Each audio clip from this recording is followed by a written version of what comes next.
It is the Cinnamon Plus. Cinnamon Plus. Cinnamon Plus. This is almost a public Patreon episode. This is an extra spicy episode. Well, they're always a little extra spicy. Well, it's because you're here, sir. You took the words right out of my mouth. It is because I'm here. Yes. It is because I'm here. We have, this is episode 24. You were so close. I was so close. It was only like 3 days ago where you were right on it. If by 3 days ago you mean years ago is what it feels well, like. for you, certainly. Yeah. We have a guest. We do. We have a wonderful guest. One, I would say, is almost one of the original Paprikans. You were there from maybe week 2 of, we're 6 years into Paprika. Yes. I was. We have Veronica. How you doing today? Nice. So what you're saying is we're in the presence of a tastemaker? We're in the I'm presence a of... Cine woman. Yes, she is the Cine woman. If we had one, it'd be you. We're glad we caught you while you're in town. Thank you so much for arranging to have me. Yes, it was Very our grateful. pleasure. It was a royal rumble in the chats, but we managed to... I'm so sorry. I brought beer. I brought You did. makeup beer, So, compensatory beer. You'll hear no complaints out of me whatsoever. I'll None say at that all. right. I'm None Jewish, at so all. probably a lot from me. But I'll keep it to a minimum.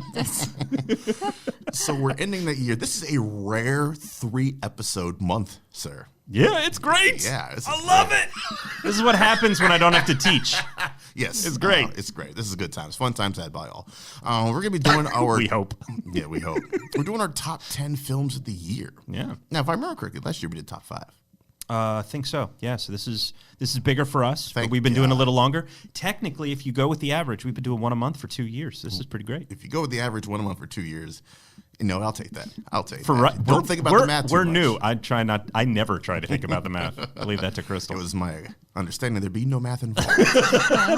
But I'm here an we English are. teacher, not a math teacher. I'm not here for this. That's what I tell what my I'm talking students about. when I Yes. teach communications. I was like, don't ask me these questions. Yep. You're here for the holidays. Yes, sir. Happy holiday. Happy holidays. Happy holidays. And to you as well. When are we putting this up? Why are you looking at me?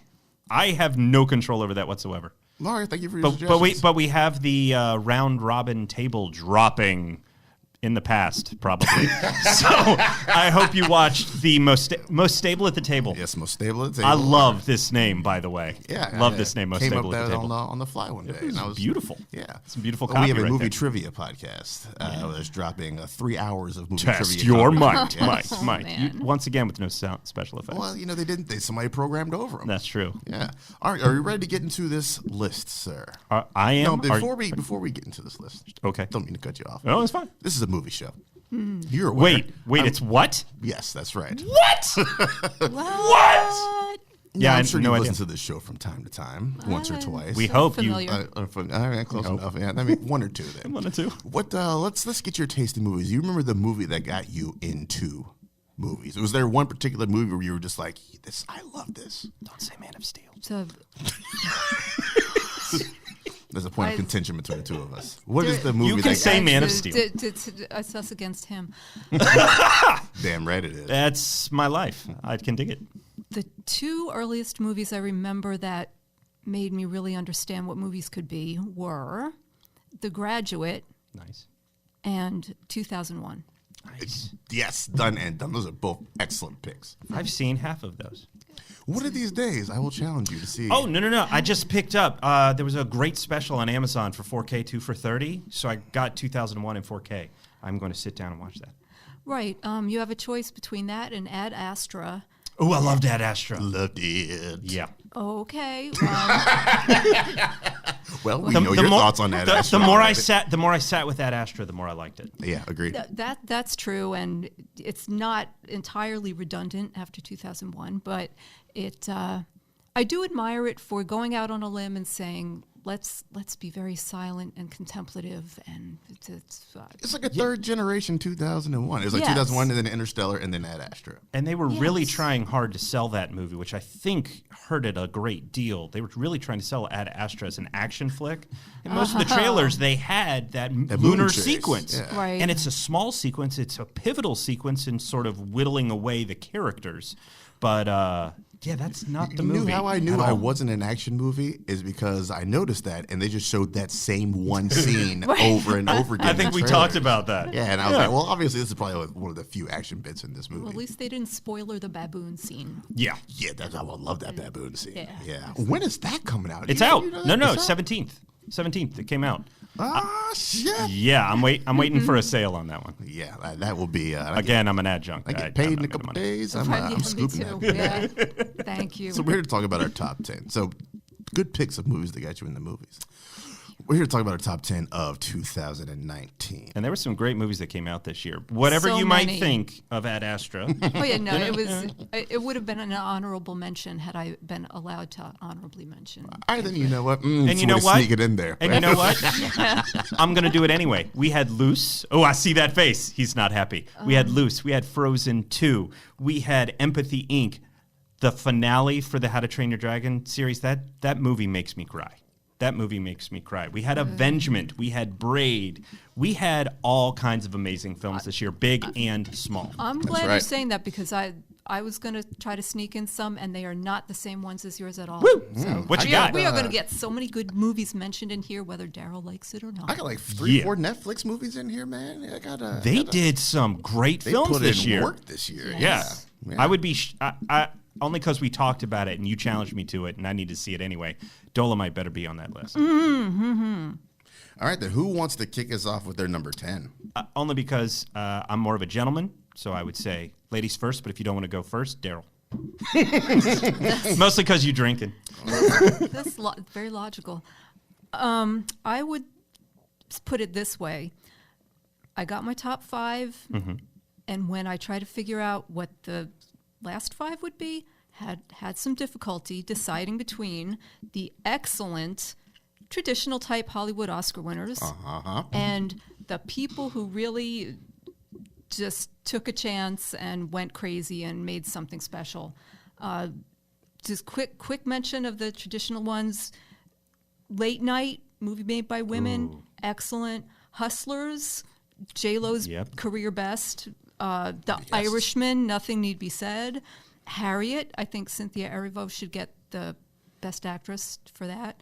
Ford versus Ferrari, one of the many, many good bromances this year. Yes. I want to rewatch that. Yes, And likewise. Richard Jewell, excellent movie. Paul Walter Hauser, Great actor. yeah, not well known, but does what he does really well.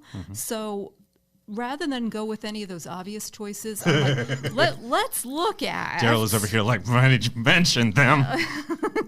You have no control over this, sir. None. That's- I just want to know what number 10. But to be fair, everybody's been listening to us, so they have a general sense of what our tastes are. Right, so don't you They're suppose, meeting her for the first time. Right on. Right So on. that's fair. They're tired of you all. Like That is actually First true. of all, no. No one gets tired of the cinnamon. tuned in from me. You are correct. They are here for you, ma'am. New hotness. I'm Old the, busted. Yeah, so y'all are the New old hotness. busted. I'm the new hotness. That's right. I'm gonna say, even though I wanted the Beach Bum to be my number 10, I'm making Avengers Endgame my number 10 because Right on. you know. What? It is the series finale that Rise of Skywalker should have been. Ooh. Yes! A level 3 spicy take right here. I don't know. Is that a good level spicy? Is that a bad? I don't know. I'd say that about 1 to 5 spice take. That's like a But is level that good or bad? Is it just good, that hot? Good. That's a good 'Cause hot spicy take. I agree with it. Yeah. Okay. Yeah. I mean, one did far better than the other, wrapping things up, and it is Yeah. definitely Yes. not the Rise of Skywalker. So, speak on it. What moments were your standout moments in Endgame? He was worthy.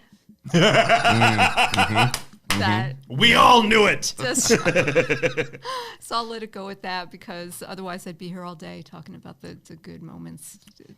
There were a million. A Yeah. million great moments. And we will not talk about it more because it will come up later on. Oh, okay. Oh, it will. Oh, it will. It will. Okay. I guess I'll go next. Sure. All right, number 10, Us. Yeah. Yes, Jordan Peele. Look, there's no way. He set expectations too high. with Get Out. Like there was no way he was going to be Oh topping yeah, it was that like at all. Shyamalan with Sixth Sense. Exactly. That's exactly what it was. Except Peele has a better track record with less films. So stop that. I think everybody did a wonderful job. Lupita Nyong'o, Winston Duke endeared us to that character. I think the kids did a great job. Elizabeth Moss is one of the best working actresses there is. She's finally starting to get up a little bit of shine. A batshit crazy idea for a movie. Right. And it tells you everything right from the beginning. Yes, it does. The execution doesn't quite pay off for me, but it's still a wonderful movie, and it is visually a feast. Exactly. And I've said more than once, if he figures out a way to make a story as dope as Get Out and look as good as Us, then it's going to be a problem. Right. Yes. That's the key. Yes. What do you guys think about Us? That was my number 9. Is your number 9? Yeah. All right, then. We'll come back. We'll come back around to you. It's not on my list. It's in my best list of the year, but it's not in my top 10. But And number it is 213. I currently have a list of 64. Thank you very much. Okay, fair enough. He and I were talking before the show. Won't go too far on this about Letterboxd. I keep track of mine. I'm in 3 guilds, so I have to do voting and whatever else, and I just keep The track throughout the Assassin's year. Guild, the Smugglers Guild. We're not allowed to talk about this. Oh, okay, all right. And hey, Han ran Spice. I don't know why it's such a big issue that I'm doing it.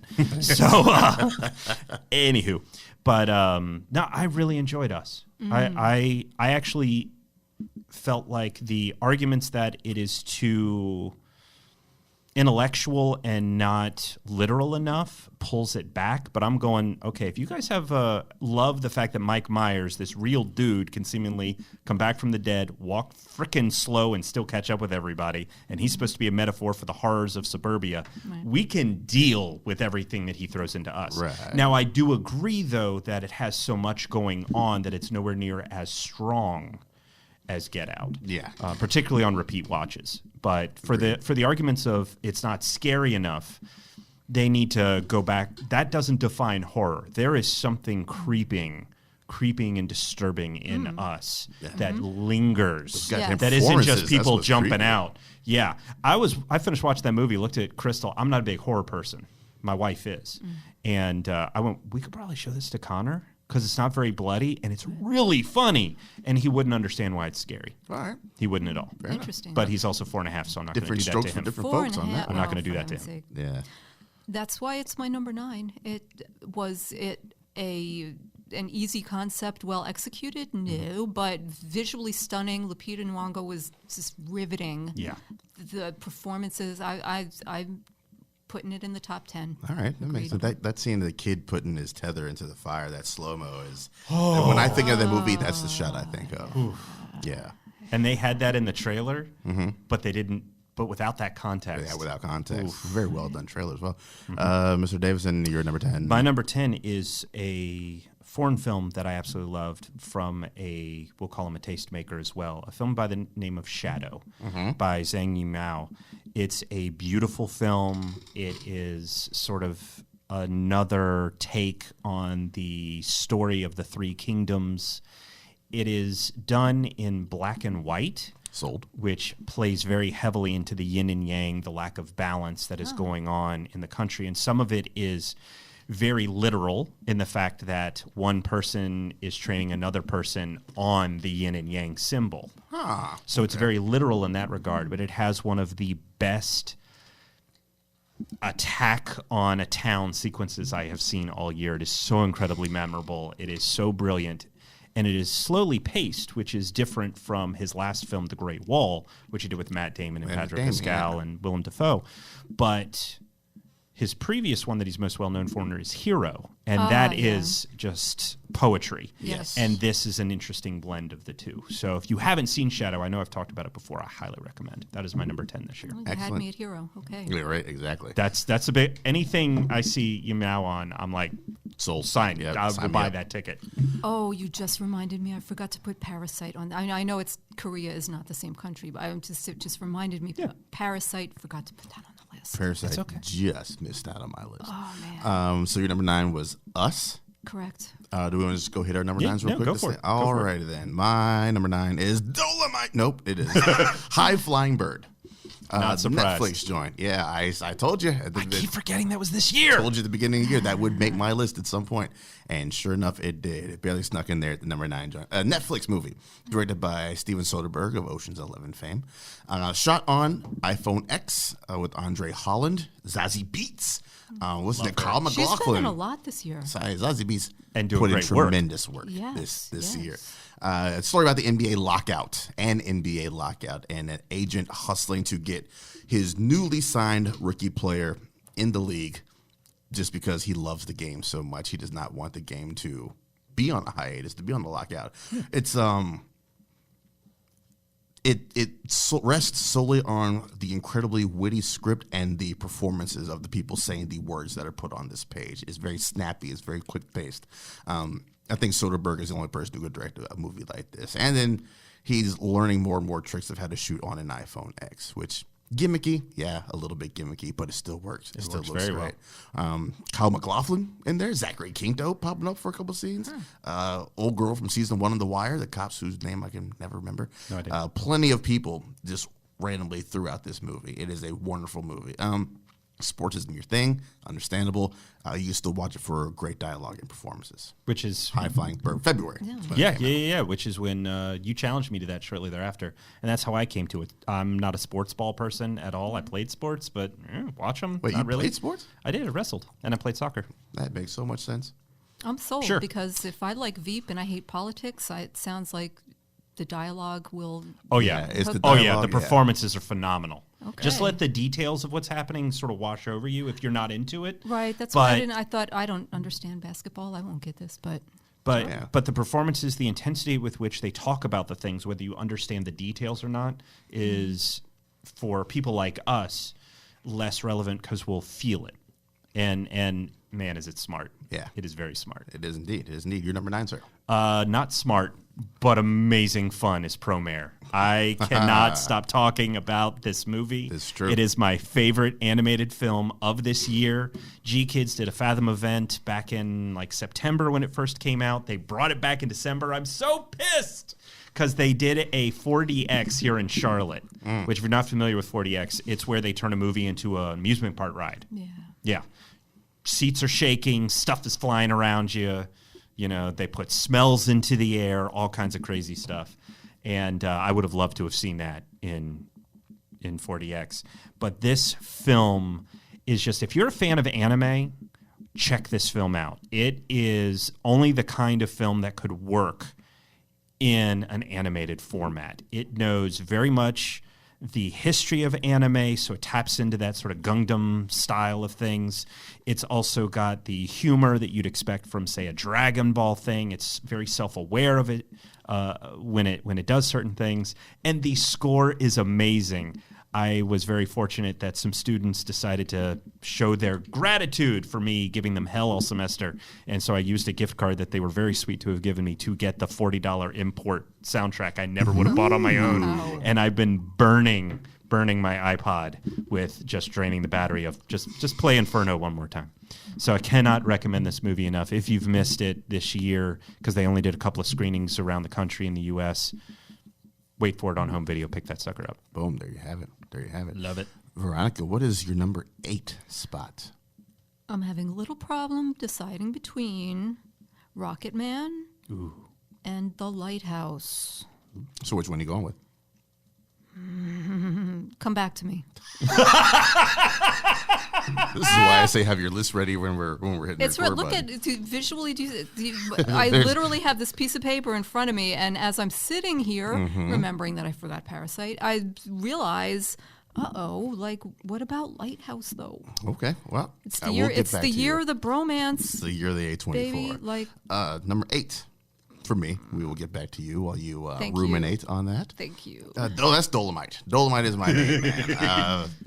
Yeah, man. Directed by Craig Brewer, Eddie Murphy, Divine Joy Randolph, Wesley Snipes, and then just a slew of randomness. Mike Epps, comedian, is in there. A couple other people as well. Snoop Dogg, Chris Rock. Yeah, oh yeah, Snoop Dogg and Chris Rock are in there as well. It's man, it is a great movie. It is the best Eddie Murphy performance we Yes. have ever seen, I do believe. And I love Eddie Murphy and Coming to Yes. America, but this has way more heart. than Coming to America does. Coming to America is full of fucking heart. Well, he's mature now. He's a grown man doing a grown man movie. Yeah. Yeah. This is the story of Rudy Ray Moore. You got to say the whole name, Doug. I made that mistake. I'm sorry. Yeah, and just trying to get his first Dolomite movie made, and just how he comes up from a nobody searching for purpose to gaining this persona and flexing this persona to outlandish limits, and how successful he was. And this movie is all about hustling. And that's one reason I love it so much. And they make it funny. They make it smart. At times it makes you think. You feel for the guy. It's just a good feel-good movie, which I'm not a huge feel-good movie guy. But this one, I think he nails on the head. And I'd be very upset if he does not get nominated for anything. Yeah, come this movie. What do you think about Dolomite? I loved it. And I was struggling for number 7 between that and Bombshell, which has similarly excellent performances. Bombshell is not a feel-good movie. No. It has incredible direction, incredible performances. But you know what? Let's go ahead and put Dolomite in there, because the women in Bombshell are going to have a million opportunities to win more Oscars. And this is Eddie's big shot. Let's give Eddie a prize. You know what? I 100% agree with that. Okay. Absolutely. I 100% agree with that. So I'm going to make that my number 7. Okay. All right. What about you there, Doug Davison? We're on 8. We are. Then I was actually surprised that this ended up as high as it did on my list, just from a technical perspective, from a storytelling perspective. I'm not going to get into the amusement versus cinema side of things, but The Irishman, I had to give it to Scorsese in my top 10. I had to put him somewhere. You didn't think that was going to be in your top 10? I did not. The way that my year was shaping up, I was not expecting it to stay or to sit in my top 10. I was expecting it to be I was expecting to enjoy it. I was not expecting to enjoy it as much as I did. Crazy talk. Did you know who was in it? I did. But there's also been, for me, Pacino has been no better than Son of a Woman, because almost every performance after that has just been him as the Colonel. And sorta, yeah. and it sort of felt like that. Donnie Brasco, man. Hold on. Pesci, like, this was this is what Pesci always could have been. But this is the thing, is going into the movie, I'd heard about it, I'd scheduled trailers to play in various places, but I hadn't actually really sat and watched it, and that actually worked to my favor. I think if I'd known what the movie was about other than who was in it, and you can go into a movie going, oh, these actors are in it, and go, oh, okay, it'll be this. But then your expectations will either be met, exceeded, or dropped. And I already knew great actors. I just wasn't expecting to be as pulled into it as I was. With the way that Scorsese tells the story, with a script that was adapted by Steven Zalian, if I'm getting that right. Heard Japan Houses. I was not expecting Zalian? to have to just be gripped. Everybody's talking about how, it's 3.5 hours. Now, I'm one of those people that goes, I need to find 3 hours to watch a movie is hard for me, particularly with a 4.5-year-old. It is very hard to watch a movie, but the length of the movie doesn't deter me from watching it. It's my availability. If I see a movie is 3 hours long, I want it to be a good use of time. And everything in The Irishman, up until, for me, towards the end, was an incredible use of time. You don't notice everything going by. It's paced so well. The tone shifts and changes as it needs to, and it ebbs and it flows perfectly, like you want a story to be told, where you feel gripped by it the whole time. Right. And I didn't expect to, with all the films that I've seen this year, and I've seen quite a few, to come out of it as riveted as I was. Sure. It deserves all of the accolades, knowing full well that they had strong actors in it, and it just blew me away. Yeah. Epic saga. Yeah. I talked about on Choose Our Own Adventure this month. Somebody asked us what our favorite long takes were, and I talked about the comparison of the long take between them going to the Copacabana and Goodfellas, and everything is bright and jumpy and full of life and vibrant. You're meeting this guy and this guy and this guy. Got to get the papers, and all that kind of good stuff. And then you compare it to the opening shot of Irishman, which is just a nursing home. It's somber. It's slow. There's no life in it whatsoever. This is an old man's story. This is an old man telling an old man's story, saying, "Hey, you know this? It's not going to be this. It's going to be this." He finds a way to tie it without tying it. I think. Yeah, and it's my number 7, by the way. Right on. Yeah, right on. So that was your 8, my 7? That was 8 and 7. So Do you have anything else to add to that? No, I mean, I'm pretty sure that we talked about it on the show, didn't we? We saw it together. I would hope so. Yeah. Let's trust our past selves. Oh, that's never a good idea. That's horrible. What is your 7, Veronica? Well, now it's Dolomite. All right, it's the 777.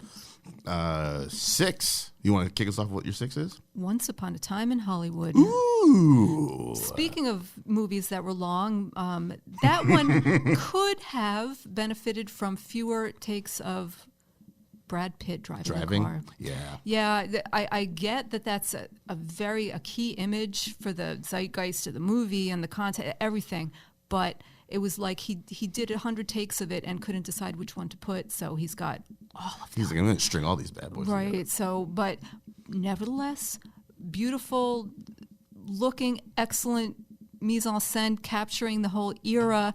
My favorite Pitt and Leo roles probably ever.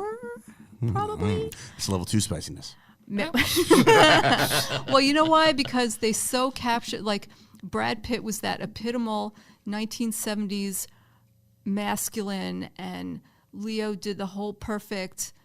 I'm a celebrity. I'm insecure. Like I don't know, and them together. I don't know. It really did. It was like I think Ford versus Ferrari might be my favorite. Matt Damon and Christian Bale. Like this year was the bromance year for me, and that was, by the way, a disappointment about Star Wars because of, no good romance in there.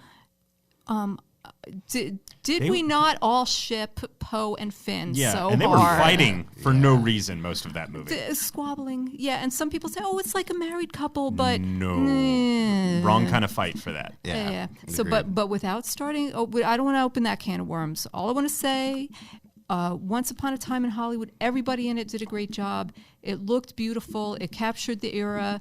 It was extremely tense because you went in there not realizing that he was going to fix the ending. Despite having seen Inglourious Bastards, you still didn't realize that he was going to fix the ending. So I saw it twice in the theater. It was worth just 7 hours or whatever it took me to do that. Did you see it with us when I was out there? No. It's twice I've been out there now, and you declined to watch movies. I never decline to watch movies. It hurts me. It hurts I me right would here. never.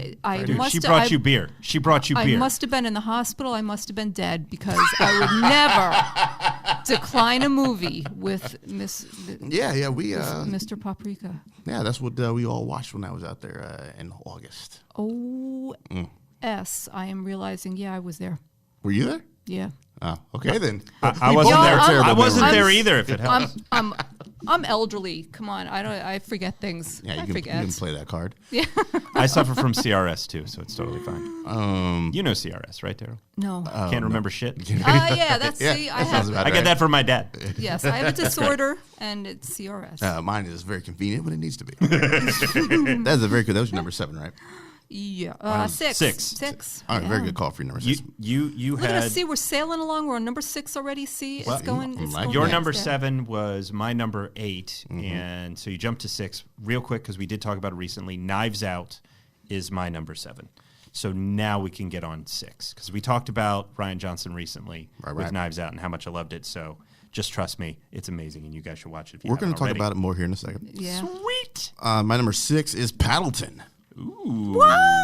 Yes, Did you just say Paddington? No, Paddleton. not Paddington. Paddleton. Although there's a very big Paddington contingency online. People love Very big. Paddington, man. I have not seen it yet. It's something like 98% on Rotten Tomatoes. Yeah, it's People apparently love amazing. that Paddington. Because the kind of person that would go to see that movie would like that movie. So Yeah, you're not wrong there.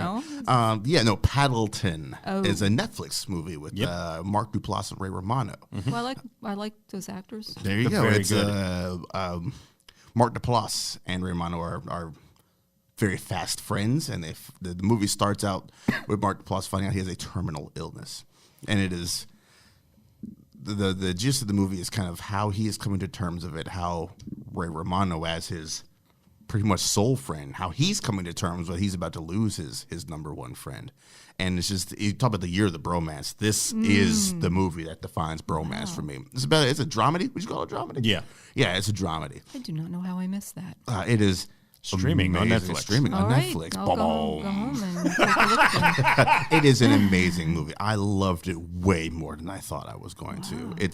It's equal parts funny, emotional, just heart wrenching, and just I think Mark Duplass is the one that's going to be checking out here in a little bit. But I think really the story is about Ray Romano coming to terms with how he's going to deal with this. More focuses on him and his dealing with it, and he puts in.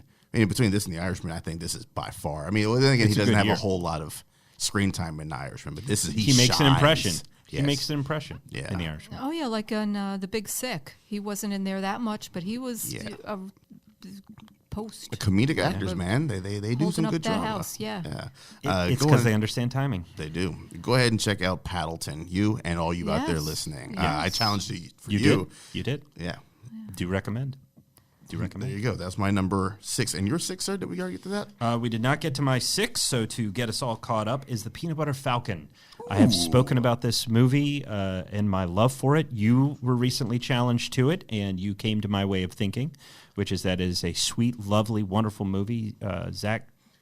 Galifianakis. No. Oh, okay. I suddenly can't remember his last name, but Snyder. No. Oh, Shush. Okay. Shush. Morris. Looks to the camera. How did I get into this situation? Sorry, I was supposed to do timeout. I confused my young adolescent because whatever saves it all. God dang it. Now Clarissa? You got me down. No, not Clarissa. That's so Raven of this you. is turning into a different program. Anyway. All right, so Zach is the amazing leader of this, and he has taught us all what rule number 1 is. You know what rule number 1 is. Party. That is right. Double tap? Yes. No, that's Zombieland. No, rule number 1 is party, and if you're lucky, you will be invited to his birthday party. That movie is so amazing and so wonderful and almost too pure for anyone to actually watch. That's why I didn't watch it. You know what? But I like you should. it for a reason. You should, though. It is the right kind of sweetness where it just sort of gets... Does it turn out that treating a person who's different as if they were just a regular person is the way to go? No. In fact, one of my favorite moments, you didn't discuss this when we were talking about it, but I'll be brief, is there's a scene where we'll call her a caretaker for the purposes of brevity. Caretaker, played by Dakota Johnson. She finally catches up to him. And he's hanging out with Shia LaBeouf's character, and they're doing stuff. And Shia is just treating him like him. Yeah. And the kid is just him. And she's like, no, you need your medicine and this, that, and the other. And they're floating down a river because the kid has thrown her keys into the water. Yes. And so Shia is doing some breathing exercises with him and having him stick his head underwater. It's like, do it for as long as you can. And the two of them are having an argument. It's like, you're calling him a retard. She's like, I would never say a word.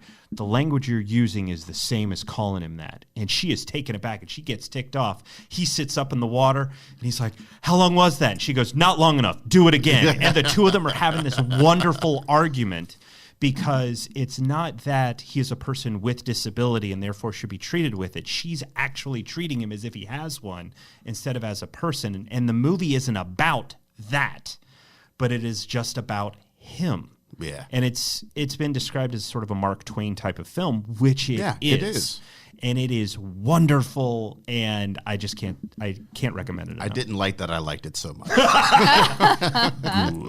Good. Let that hate flow through you. Yeah, me and Leslie sat down and watched that, and she's like, I really like this movie. Yeah, this is a good one, sir. It's good stuff. call on you. Thank you again.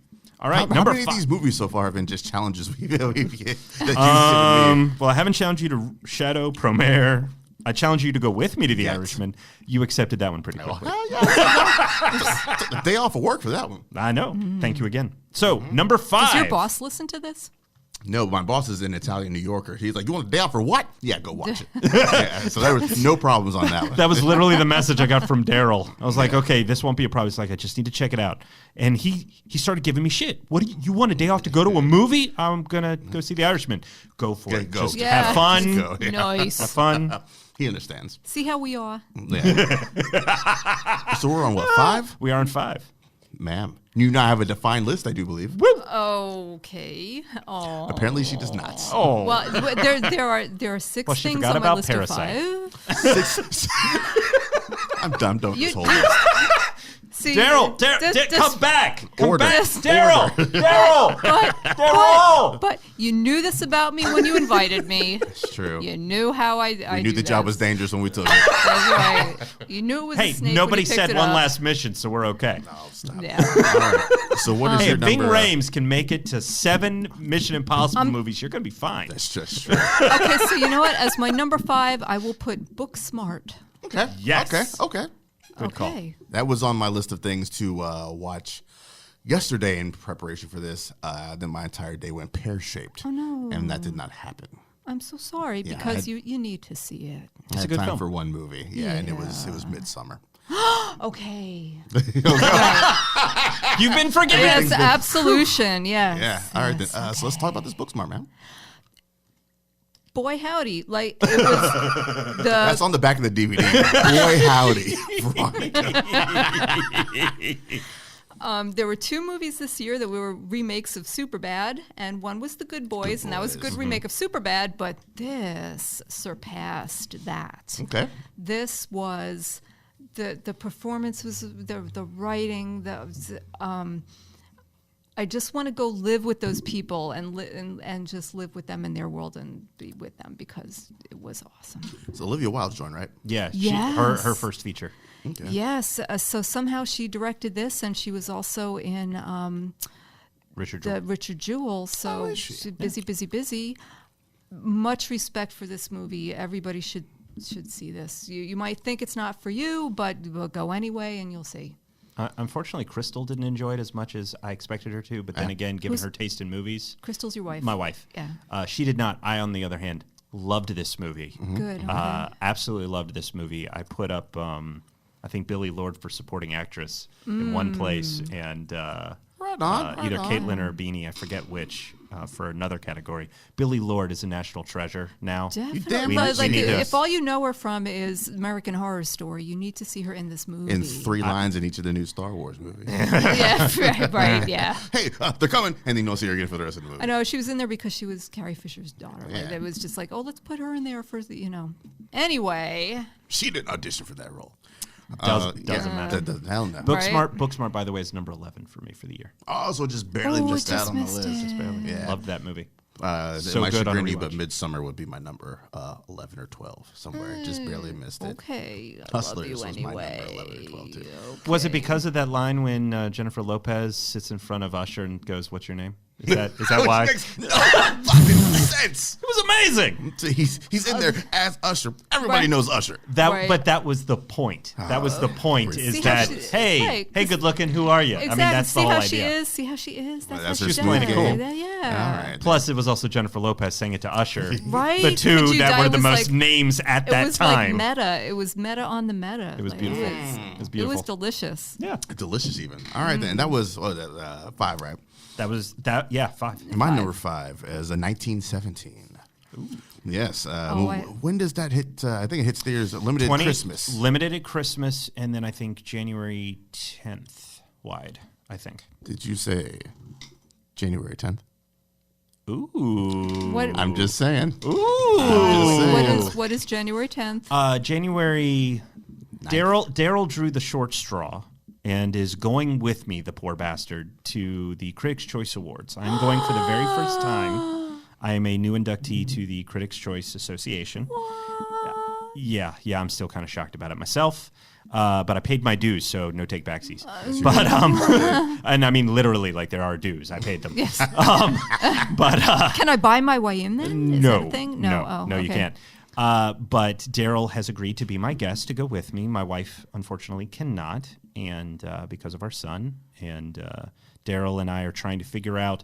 Everybody thinks it's so strange. Like the people in my family are going, "You're going to go to a movie when you go to L.A. for the first time?" Yeah, we're going to the New Beverly. Yeah, it's Tarantino not bad, owns man. that. Why not? We're looking at going to the one of the arc lights, Right. or even the Chinese theater. I was looking- thinking about I that was too. looking today. I was looking at work. So it's kind of like when you're a movie fan, you go to the movie places. Once Upon a Time in Hollywood screened at the Bowl, which is in the movie. movie, and I was like, right. should we maybe look How to do you see if not it's go there? there? Yeah. So that's if 1917. I love that film from a technical perspective. I don't know if I need to rewatch it, but if I had to see that in LA, that wouldn't be the worst thing. I'm just saying. That the movie A Warfare, World War I movie, which you don't see a whole lot of. Yep. Supposedly set as if it is all shot in one take. The entire 2-hour movie is supposedly one take. No, it is shot as one take. It is just edited that way. Directed by Sam Mendes of Skyfall fame, American Beauty fame, with the cinematographer from Skyfall, Roger Deakins, who Blade Runner 2049. Is God. Yes, Deakins is God. You were damn right. It's a simple concept. We're tasking you two to get from point A to point B in this amount of time to warn them they're walking into an ambush. That's all the movie is. It just so happens that one of the two people they tasked, his brother, is one of these people walking into the ambush. That's the stakes. So he's, he's got a little bit of urgency to his step.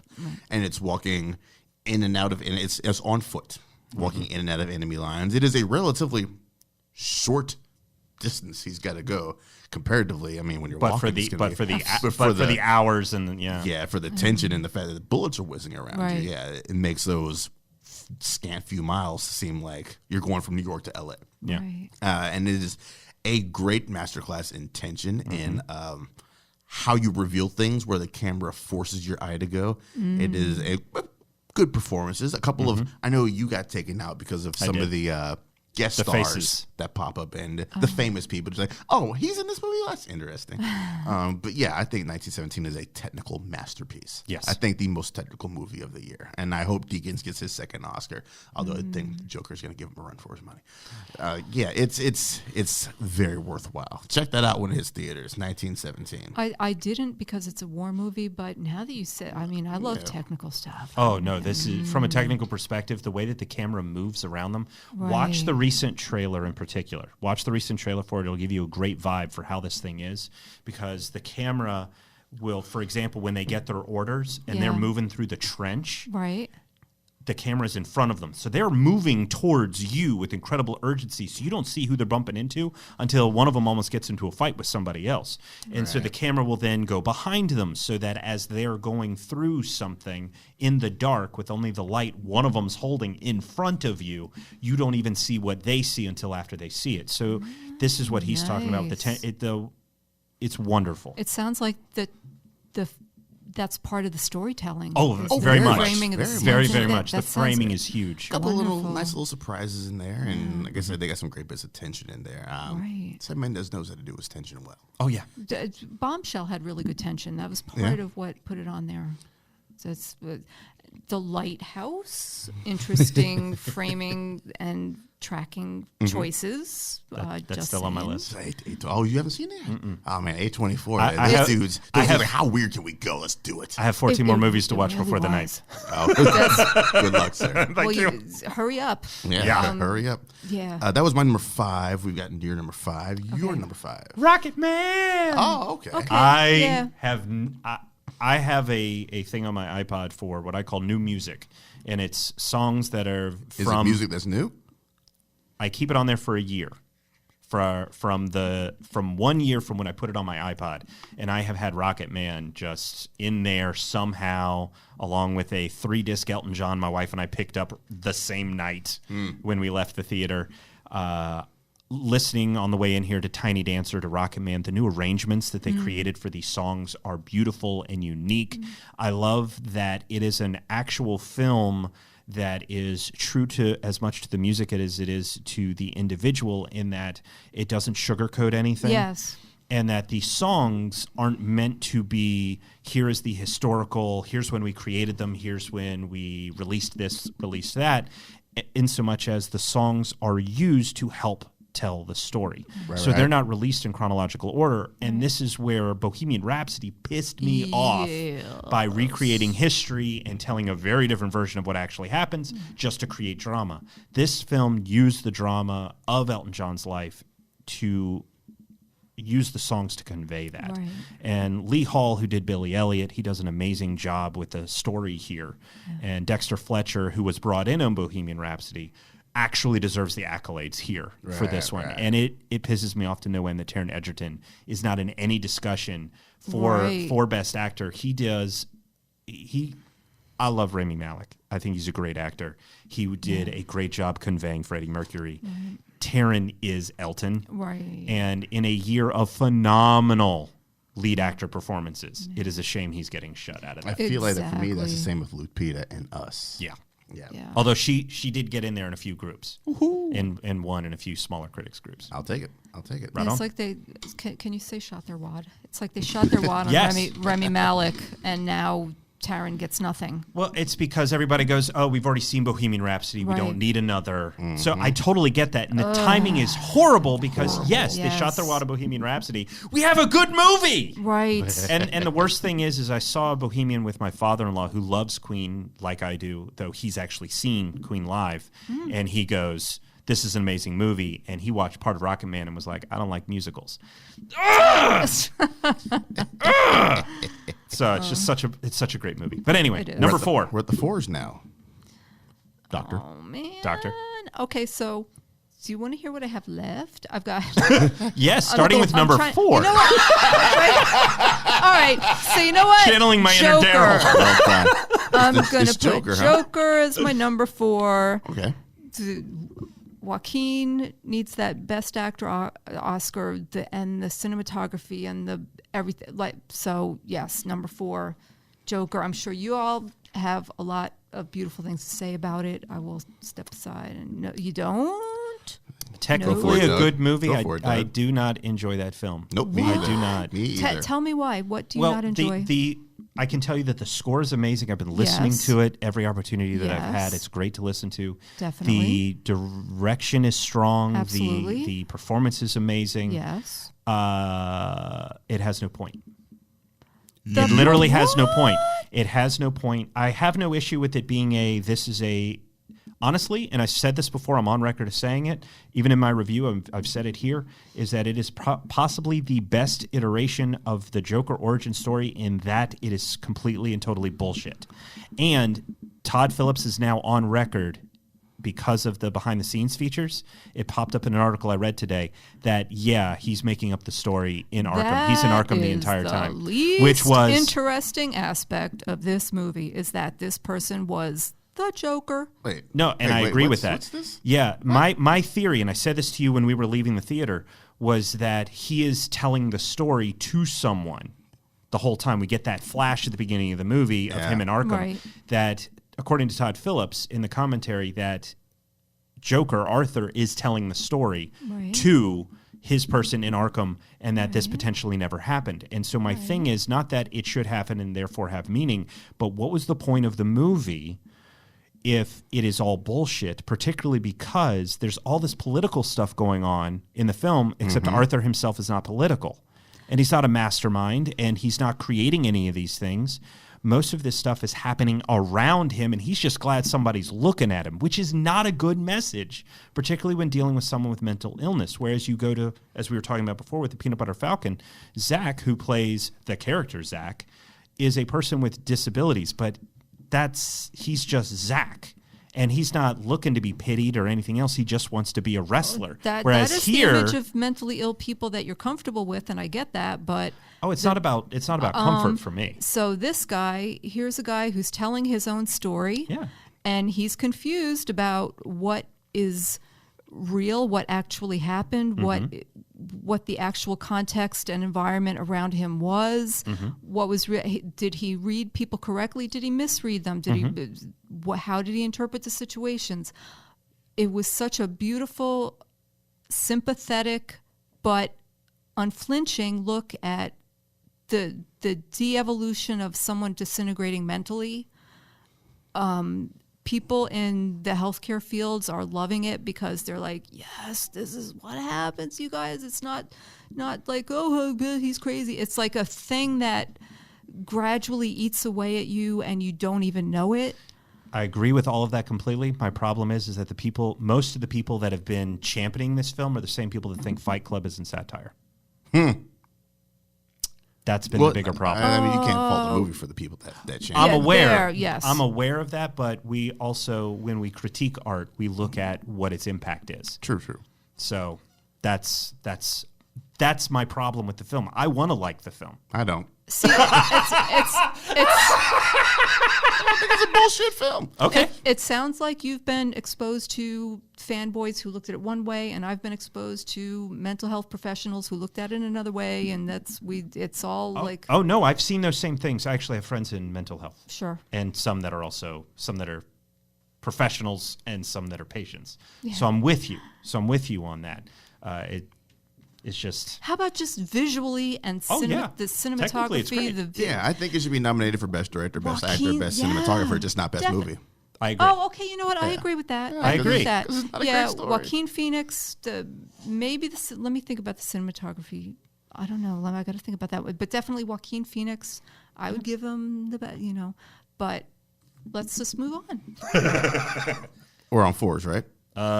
Yes. Knives Out is my number 4. Good. I love my murder mysteries. And when you give me such a deliciously meaty, clever, witty murder mystery directed by the same guy who directed the best Star Wars movie Yes. of the Disney generation. Thank you. I think you could go with Ever, but that's okay. Yeah. I will rewatch the shit out of The Last Jedi. And I have been recently. God, it was better every time I watch it. Right. Just the stat cast that comes with this movie. Let me ask you this. How did you feel about Toni Collette being cast against type so extremely that whenever she was acting, you just had this feeling she was acting? Was it jarring for you? It was jarring for me, yeah. Yeah? And I love her, and Ryan Johnson is my personal savior, and this movie is great and everything, but Toni Collette doing that stupid Valley Girl thing the whole time. She was so acting. Totally burning every bit of her vocal cords. All right. And all the scenery got chewed up. Oh my God. Like it was so. That didn't bother me too much.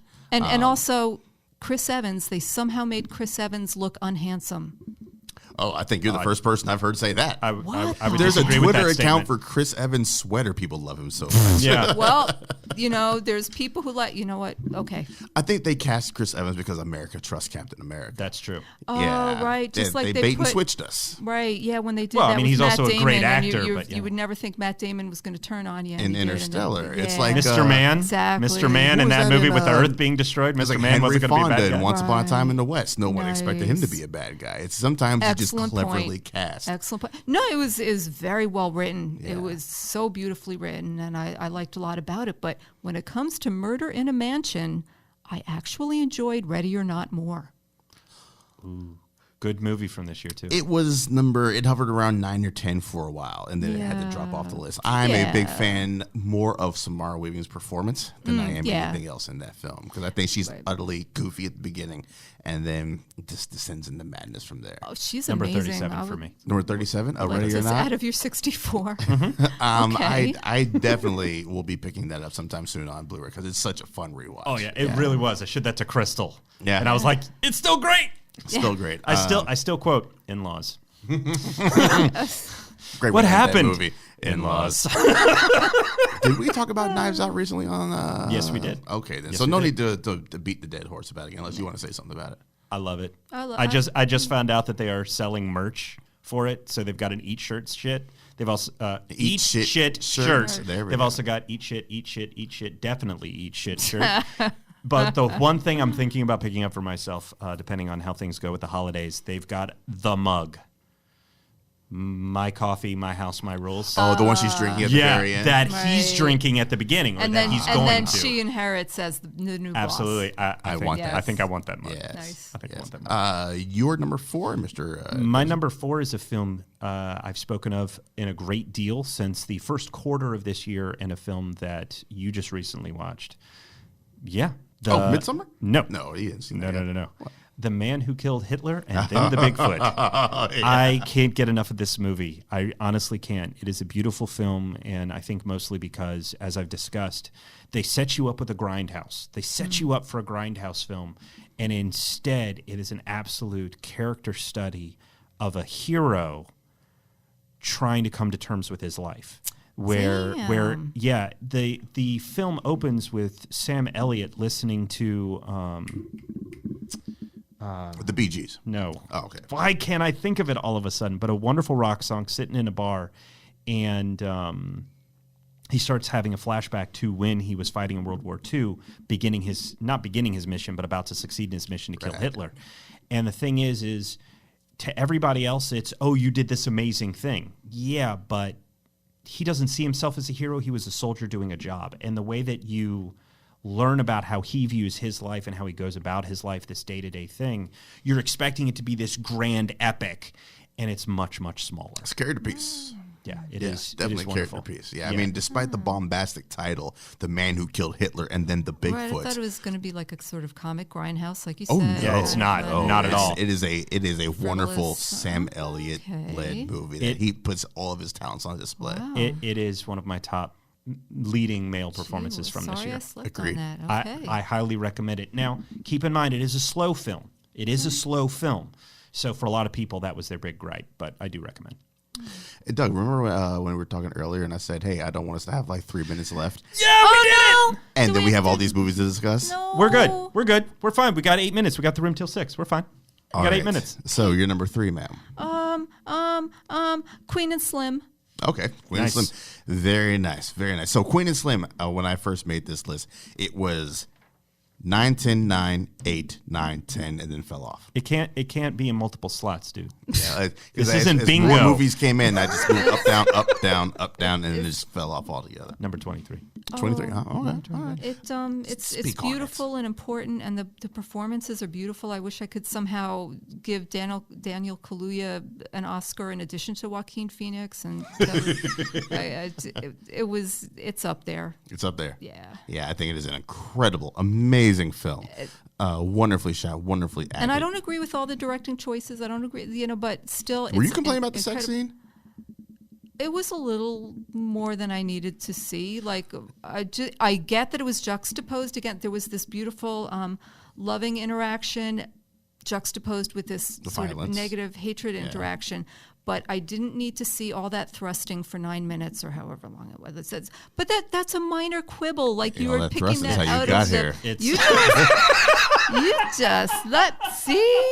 See. Welcome to Sex Ed with the Cinnamon. Cinnamon After Dark. Changing this up, Bokeem Woodbine was the Wonderful. Great. was the Fucking Mahershala wonderful. of this movie. Like Yes. the guy who was in there for not that long, but really made an impression. And Yeah. I feel Yeah. like I don't have to say more about this. Yeah. I like the fact that you haven't seen it yet, have you, Doug? Queen and Slim? Yeah. You have couldn't seen go it? with me. Huh? I saw it by myself because you couldn't go with me. Oh, I guess that's why I saw it by myself. I think I enjoyed the fact that they do not gel until maybe Right. the Yeah, third until act. Right. until that moment. Yes. Yeah. After they go to the gravesite. Thought it was going to be the same old thing. These two lovers embattled by Nope. the world, but no, they Not at did all. not get Yeah. along at the beginning. All right, then. My number 3 is Jojo Rabbit. Yes. Jojo Rabbit is an amazing film. Taika Yes. Waititi knocks it out the park yet again. Yes. Roman Griffin Davis, Thomas McKenzie. I think it might be my favorite Scarlett Johansson performance of her au revoir, as it were. Yeah, definitely. Yeah, and she doesn't have a whole lot of screen time, but she makes good use of the screen time I that would she give her has. best supporting. I would definitely give her best supporting. She is in the conversation. I have to see what Yeah. else is floating around out there, but she is definitely in the conversation as best Sure. supporting actress for me. You just saw it recently, Doug. Yes, it did. what'd We you talked think about it about it? recently, and I loved it. I Yeah. loved it. I think I said this before, when Connor is about 10 or so, close to the age that JoJo is, that's when I'll probably show this to him, because it would be a great way to begin the conversation, if we haven't started already, about the Holocaust. All right. Oh, did we talk about that in the last episode? Yes, we did. All right. Because then I think I'd seen it. Just Okay. seen it. Yeah. Oh, then let's move on. Go back and listen to the last episode if you want to hear our thoughts on Jojo Rabbit. Your number 3, sir. Portrait of a Lady on Fire. Okay. I saw this film, and I saw it because we're getting towards nominations, whatever else. I'd heard stuff about it, and I loved everything. It is so precise and heartbreaking, which isn't what makes it wonderful, but it is so beautiful. If you're unfamiliar with it, the short version is there's a painter brought in to paint a woman so that as soon as she gets her painting done, she can go off and marry this guy that's in Italy, because it's in the period where women are basically only as good as the people that they marry to, Right. what have you. And they end up falling in love. And it is a beautiful story told that it's not about sex, it's about love. Right. And the director, I hope I pronounced this right, Celine Dion. Why do you do this to me, dude? Why do you do this every time? Sakamiya, she is one of the best directors that has come out this That would year. have been like my 15. That one, yeah. And totally fine, totally fine. It's Right on, personal I've seen lists. I'm not going to argue with your choices. But Portrait of a Lady on Fire, it set me ablaze is the best way to put it. Oh, stop that! Stop that! Was that What your did you- headline for her? No, when you wrote it for I Elements of didn't. Madness? I did not review it actually. Hunter Hyman What, you're reviewed Gene Shalit now? Rest in peace, Gene Shalit. Your thought it was a number great film. 2, Veronica. We're getting to this top 2 of your top 5 that you said you had in concrete. What is it? It's gonna be Midsummer or Honey Boy. So what's So it pick gonna one. be? Come back to me again. See, this is why we don't have guests. The first original member of Paprika just left Paprika. Just I left think Paprika. I just got a notification on my phone. I don't even have notifications, and one just popped up. She just One left. point- This is 1,000 me people texting Paprika. Patreon about dear Patreon. Yeah. Yeah, take your money. Refund. And go over to Nerd Talk. My number 2 is Once Upon a Time in Hollywood. It is no secret that Tarantino is probably my second favorite director Okay. of all time. Who's first? Nolan. Okay. Yes. This movie is everything I wanted it to be. And I should have seen it, knowing what he did with Bastard. I should have seen his revisionist coming, but I was like, he already did it once. He's not going to do it again. I'm so happy he did it again. Yeah. It feels like Brad Pitt is the most comfortable in his own skin in this movie. He had best get a best supporting actor for this joint. Leo playing the manic ridiculousness that he is. And one thing I like about that is, when he goes to the trailer and he flips out and they come back and they have that scene with, was that Luke Perry in that scene? Oh, sorry, you haven't seen it yet. With Luke About Perry to. in that About scene, when he's got the little girl hostage or whatever, Leo knocks it out of the park. Beautiful. In that scene, he comes to play in that scene, Yes. and there's the whole issue with Bruce Lee and all that. Don't care, don't care. Nope. That's not a thing for me. It's not a thing for me either. But I think this movie definitely rests on the laurels of its 2 top actors and Tarantino's eye for good movie. Yes. Great period piece as well. Yes. I agree with you that the driving is a bit excessive, but still just seeing that Right. era as he drives Oh by. yeah, it's such a small complaint. It's not barely a complaint. Yeah, agreed. Once Upon a Time in Hollywood. We might see it at the New Bev here in a couple weeks. Why not see a Tarantino movie in Tarantino's theater? I'm not going to argue with that. Yeah. Not going to argue with that. What is your number 2 there, Mr. Davidson? Avengers Endgame. I thought it was, if you look at this not just as a sequel to Infinity War, but as the culmination of everything that they've done since the first film, since the first Iron Man, it knocks it out of the park for me. It satisfies a whole lot of loose ends. It takes care of characters that really needed them. Plus, we got to watch Ant-Man punch a Leviathan. So, I mean, who doesn't want that? Who doesn't want that? I wanted it. It was just so great. And I love that this film, in a similar way to The Matrix, where you can watch that film and go, okay, here's this 30-minute chunk. Now here's this 30-minute chunk. And every 30 minutes, something sort of changes either in tone or new information, what have you. And it's got this rhythm, and it's just wonderful. The same thing happens with Avengers Endgame. That first 30 minutes is where we get how they go from the end of Infinity War to 5 years later, and then Ant-Man shows up, and the tone starts to change, and it becomes a little bit more soft and fun, like what we're used to getting with the MCU. Like Ant-Man was. Yeah, Right. And then once they start the time heist, and you get that wonderful scene with Thor and Frigga. I think that is probably my favorite scene, and it's something we've spoken about before. I never understood why people were laughing at Thor. I think they were laughing at the situation, but never him. Yeah. Because the way that he is dealing with that trauma. Now, his friends are cracking jokes, but they're also having serious PTSD issues because it's Rocket and Tony. And those are 2 characters that have been through severe trauma, and even Iron Man 3 dealt with his. That's why my sole complaint with that whole movie is her saying, "Eat a salad." because that's Which is just something my mom has said just to me many times. trivialized Yeah. it and made it Yeah. comical. That was the only misstep in the entire film for me. For you, it's Thor and Figure. For me, it is Tony and Howard. Because that's the conclusion that I'd been waiting for. I need to see their relationship wrapped up. Yeah.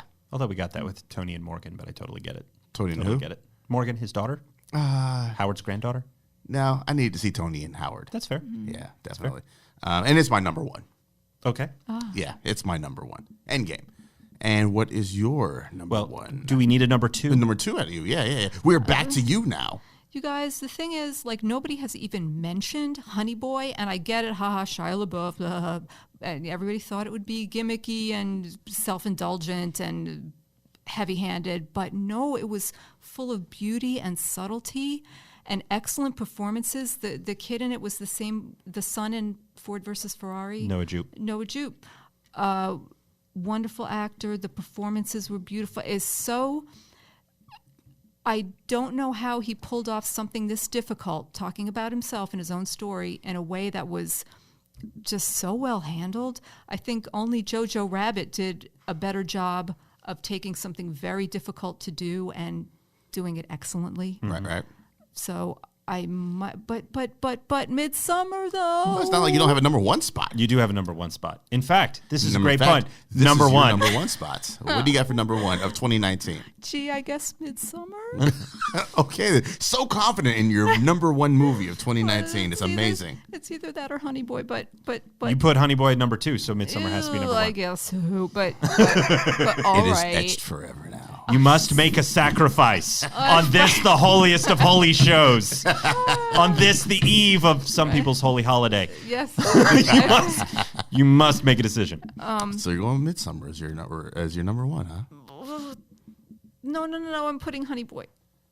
Because you already said You already said Honey Boy for number two. Nope, no Because take backs. It was hard at Midsummer. We have it on record. We have it We on can't play record. it back. But the thing, we can- the Honey Boy. you're killing me. Can't play back. You're killing me here.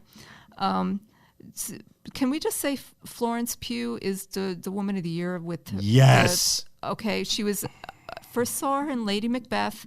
She was in this. She was in Fighting with My Family. I just watched that yesterday. Best line of the whole movie. Dick me dead, bury me pregnant. I loved it. Love that movie. That movie is excellent. So, and what Ari Aster pulled off with the richness and complexity and work that went into that film, and every scene and every shot was calculated and constructed and engineered. It was incredible. Like, maybe that is my number one. It sounds like it. Yeah, you said it was. Yeah, but Honey Boy though Is your number two. So, Right, okay. Daryl, what's your number one? It's Endgame. It's my number one. Ouch. So yeah, I just watched Midsummer for the first time last night. Leslie's third, and I was like, "What the fuck am I watching?" I have That's no part idea of the what that is. ride. Yeah, it is part of the ride. And you got shit moving in the background. And, Right. I love when A24 teams up with Jack Trainer, as I think this is their second team up. Free Fire being their first. He's I doing the forgot big that was glasses. A24. No, Right. I forgot that was. I love that movie. We are two of the few people that love that movie. Did you see Free Fire? Yeah. Oh, A24 and Blumhouse, I will see anything that they do. That's fair. Yeah, that's fair. That is That's totally very fair. Great performances all around. It also teaches you that, like I said, I think on Twitter last night, Americans abroad are dicks. That's just, I saw it many times when I was stationed down in Korea. We're just horrible people sometimes. No respect for customs. Yeah. It is great performances all around, wonderfully shot. It is a horror movie set almost all in daytime, which you don't see all that often. Yes. And somehow that made it even creepier for me. Like, even their night is like 5 p.m. maybe. But yeah, it is. I gotta go back and see Hereditary now because I'll be scared shitless. But I gotta go back and see what else Ari Aster is up to. Right, yeah. Oh, wait, you haven't seen Hereditary yet? I don't do scary movies. No. That's totally fine. We've talked about it. I just, for some reason, thought you had. Don't you dare challenge. See it and see it twice. It's just same with Midsummer. Like the second time you see it, you'll see a million things you didn't see the first time. All right, then. One of those movies. Yeah. See it. Do it and let the English see it do it. We've talked about it before, so I'm just going to ask. Do you see things in the dark sometimes? Like figures or shapes that aren't there or anything like that? No. Okay, then this movie might terrify you. I have that condition, and so I went, oh, I know what that is. So it actually didn't scare me. Pareidolia? Okay. Like where it's you like see hypergogia, where you wake up in the middle of the night and your brain still thinks you're dreaming, so you see things. That. Yeah, I've seen some things, and they look very real and terrifying, and you have to just go, it's all a dream. But what is not terrifying. A dream is my number one. There we go. Wow, which is the same thing. Let's hear it. Horrible. Which is the same one I've had all year, and we've been talking about it. Who Will Write Our History? A docudrama yes. About World War II in the Warsaw Ghetto. I've been talking about it all year long. It has, not just because it's a subject matter that's close to my heart, because I've grown up with it being Jewish, but or the fact that the state of the world is what it is right now, where I worry about my son, who is only half Jewish, but it's a film that there are images that remain etched in my brain since I saw it last January, that the ethical questions that it asked back then about what do you do when there are people dying all around you and you only have enough for yourself is the kind of things that we're dealing with people on the border. Right. You know, so it's something that continues to haunt me, and I wish more people would see it. Yeah, I'm sorry we are having to talk about this before. What is the name of that coming out, the Skarsgård with the Terrence Malick's movie? A Hidden Life. Oh, A Hidden Life. Hidden Life, yeah. Yes. Is that? I expect that to deal with that too. I wanted to see that because my Christmas tradition is seeing a new movie in theaters. I'm like, yeah, but I'm not trying to watch a 3-hour movie on Christmas. So I'll be checking that out. That'll be a slow. Yeah, that's a Malick 3 hours and a Russo's 3 hours and a Tarantino 3 hours. Very and a different. Scorsese 3 hours are all Very different all 3 very hours. different, Yes. right. These are our lists. They're good lists, I would say.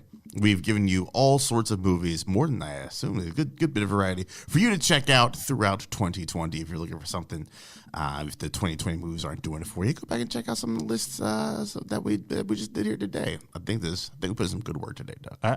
I always think we do good work, even though you give me like 15 pages of notes after every show. It's a little rude, man. It's a little rude.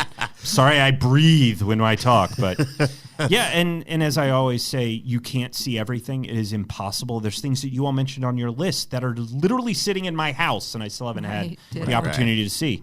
So, you can't see everything. There is a glut of content these days between all the services. A wealth.